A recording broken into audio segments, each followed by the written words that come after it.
That is a perversion. It's a grace perversion. Oh yeah, I did this and now I can live like hell. I don't have to obey God's commandments anymore. I can murder, I can commit adultery, I can have sex with animals or another man or another woman, someone else's wife. Oh, Jesus paid it all. He can't judge me because he looks on me and he only sees righteousness. Oh, tell that to Yeshua.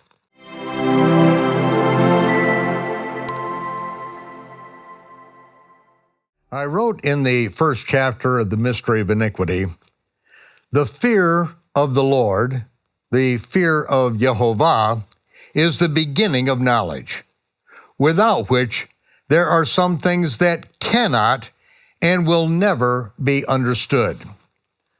Spiritual understanding can come via direct revelation from God to the individual or by the revelation contained in his written word.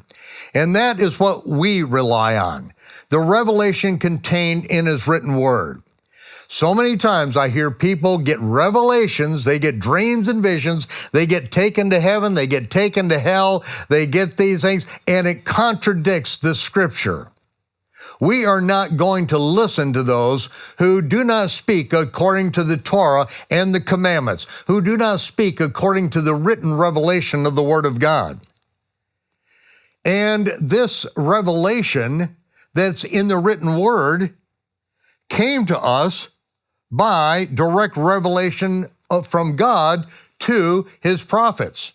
Holy men of God spake as they were moved by the Holy Spirit. This is the first thing that we know, that no prophecy of the scripture came at any time by the will of man. No, it doesn't matter what you want or what you will. No, it didn't come by the will of man, but it came by revelation. Holy men of God who spoke as they were moved by the Spirit. The revelation in the written word does not open in full bloom to a novice upon their first perusal of the scriptures. And how many ridiculous ideas come up because somebody decides they're going to read the Bible and they interpret a verse according to their perspective, what it means to them. As Paul said, that no prophecy of the scripture is of anyone's own interpretation, of any private interpretation. The word private interpretation is idios epilusos, one's own, idios, one's own letting loose. Just let your mind loose and whatever you think it says, no, that is not it. We have to go by what the scriptures say. And that's what I'm trying to communicate. I'm trying to burn this into your brain, that we're going to go by what the scriptures say instead of the lies that have been repeated from pulpits and from books, million sellers that made people millions of dollars, left behind all this absolute trash, preaching a pre-tribulation rapture. There is no such thing. Thus saith Yehovah, there is no pre-tribulation rapture. There, I said it. I have prophesied. Thus saith Yehovah. Why can I say that? Because of revelation.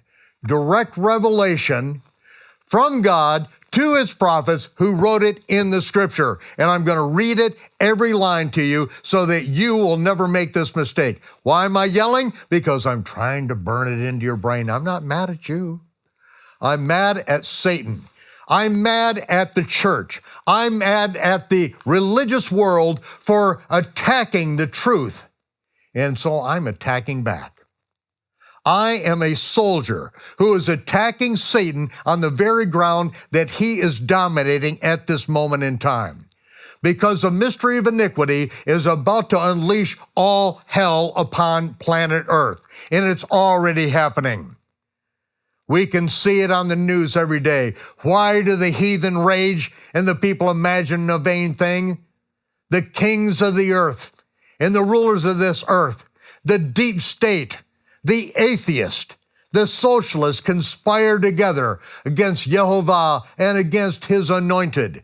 Not only against the Messiah, but upon those who he has anointed to speak the truth. They want to shut us up. They want to shut us down. And that's why we can't go this whole program on YouTube or on Facebook, because what we're saying will be considered hate speech. Why? Because Yeshua in the book of Revelation, when he speaks of the doctrines and the deeds of the Nicolaitans, he says, I hate it. I hate the deeds of the Nicolaitans. I hate the doctrine of the Nicolaitans. He hates it. He hates it. He hates it. The Bible, the Holy Scriptures, are full of God's hate against Satan and what he has done to people. He hates that Satan, who has been delivered all the power, the wealth, the glory, all the wealth and the power and the glory of this world has been delivered to him, and to whomsoever he will, he gives it. It's been delivered to him. And by who? It was delivered to him by its original recipient, Adam.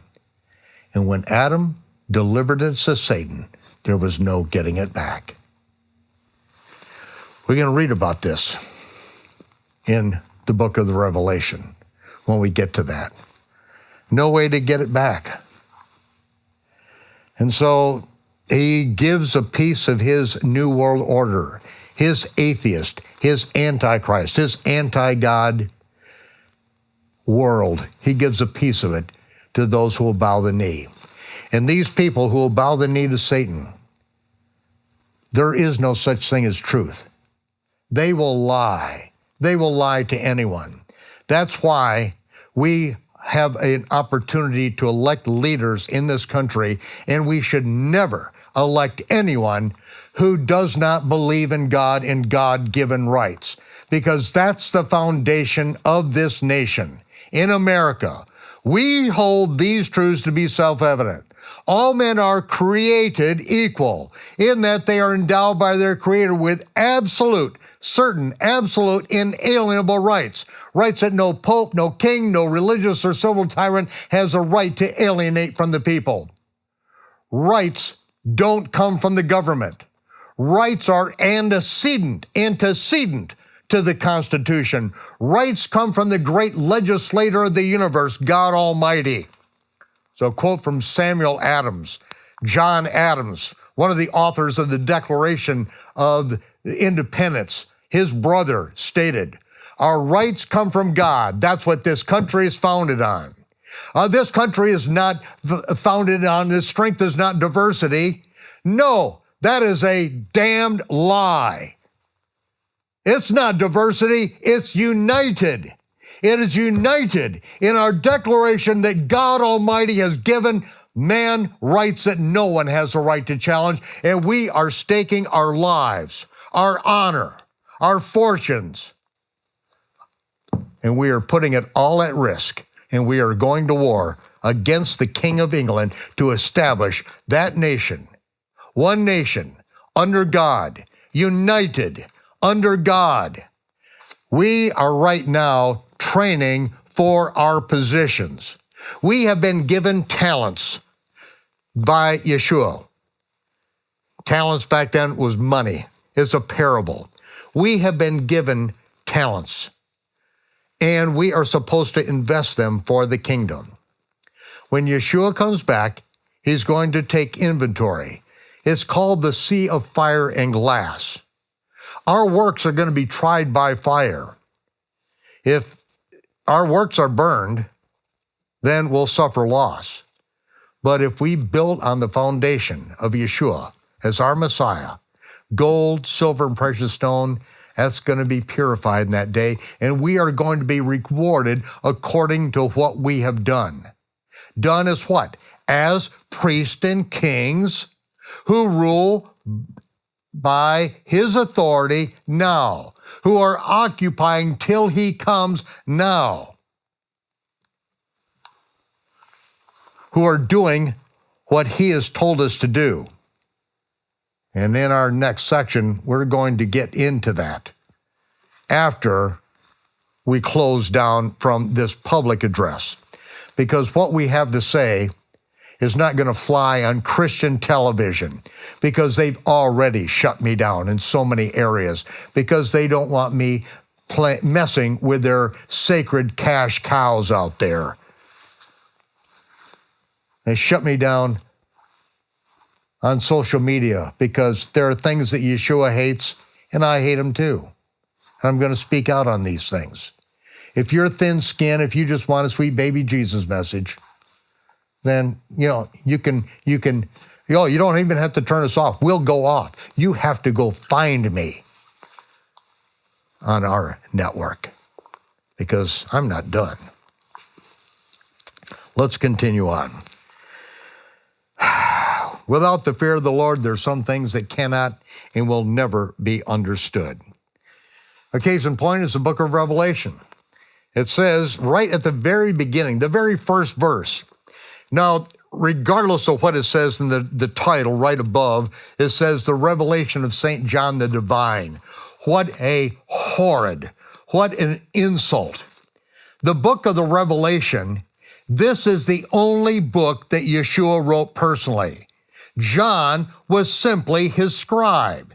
Just like Baruch was the scribe of Jeremiah, Jeremiah didn't write his own book. Read the book of Jeremiah, it tells you that Baruch wrote all these words. Well, John wrote all these words, but don't say it's a revelation of St. John the Divine. It says right at the beginning, this is a revelation of Jesus Christ, or Yeshua the Messiah, which God gave unto him, unto Yeshua, to show unto his servants the things which must shortly come to pass. It's really swiftly come to pass. To show to his servants. This is written to the servants of the Messiah. This is why basically nobody in the Christian world understands the book of Revelation. They don't even read it. It was almost removed from the Bible 100 years after the canon of Scripture. It was finally put back in because there were those who read it who understood it.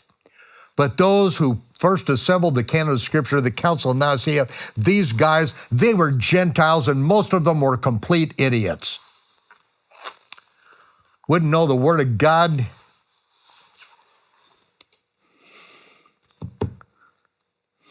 Well, thankfully, it was preserved for us. This is the revelation which God, the Father, Yehovah, gave unto Yeshua to show to his servants the things which must come to pass. It's written to the servants. Why people don't understand it? Because it wasn't written to them. They are not servants. They are not living and reigning as priests and kings now. They are not serving the Messiah with all their heart. Oh, yes, they went forward and they did a repent for me, got a gospel of John so they could get saved and go to heaven when they die. And other stupid ideas. And just live like the rest of the world the rest of the time. They said they got born again. I got born again. No, you didn't. You don't get born again. You don't get saved until our Savior saves you. When he returns and saves your molded body from the grave, who saves your mortal body and changes that into an immortal body, that is when you're saved. Marvel not that I say unto you, you must be born again. Flesh and blood cannot inherit the kingdom of heaven. What part of the very first thing that he says to Nicodemus do you not understand? Oh, you're supposed to be a big master of Israel and you don't know these things? Well, the Christian world doesn't understand. They think they did a repeat after me prayer and then they got saved. No, you didn't. That is a perversion. It's a grace perversion. Oh yeah, I did this and now I can live like hell. I don't have to obey God's commandments anymore. I can murder. I can commit adultery. I can have sex with animals or another man or another woman. Someone else's wife. Oh, Jesus paid it all. He can't judge me because he looks on me and he only sees righteousness. Oh, tell that to Yeshua. Oh, well, I don't know. Now they tell me that the logarithms, the artificial intelligence can read your voice. And so I just can only say, Jesus loves you. Whatever Jesus is to you. He just loves you. Jesus just wants you to be happy. He wants you to send all your money to a preacher who flies a jet around the world so that you can be healed and you can be healthy and wealthy and wise like he is too. Oh, that will make it right by all the artificial intelligence. But what I'm telling you is the truth. And ladies and gentlemen, it's high time that the truth was told in this nation. This is it. This nation is going down the tubes because the Christians have not taken a stand. They call themselves Christians, but are they disciples of the Messiah? Are they teaching what he taught? Or did they just do a repeat after me prayer and they think, now it's all good? Shalom, Torah fans. Give this video a thumbs up and share it with a friend. Tap the subscription button and the bell icon. And I promise to update weekly with in-depth biblical research. Be sure to download the new michaelrood.tv app for both mobile and home devices for even more commercial-free content.